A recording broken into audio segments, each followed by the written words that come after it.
আর্জেন্টিনার বিশ্বকাপ জয়ী তারকা লিওনেল মেসি ফুটবলে প্রায় ২০ বছর ধরে রাজত্ব করা এই আর্জেন্টাইন ফুটবলে যা যা পাওয়ার সবই পেয়ে গিয়েছেন। বিশ্বকাপ জয়ে ফুটবলকে পূর্ণতা দেওয়া মেসির হয়তো আর ফুটবল থেকে চাওয়ার কিছুই নেই। তাই এবার ফুটবলের বাইরে ব্যবসার দিকে মনোযোগ দিচ্ছেন এই মহাতারকা।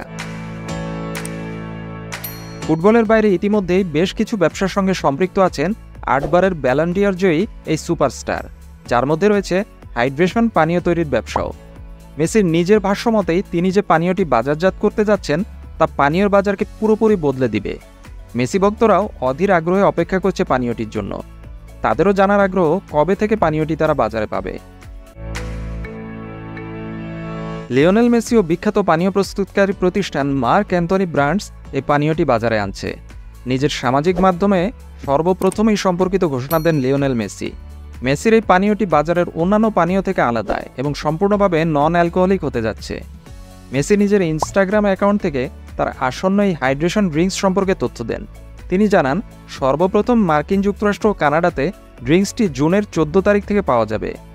ইনস্টাগ্রামে দেওয়া ভিডিওতে দেখা যায় মেসি ও তার স্ত্রী অ্যান্তোনেলা রকুজ্জো ড্রিঙ্কস প্রস্তুতকারী ফ্যাক্টরিটি ঘুরে ঘুরে দেখছেন।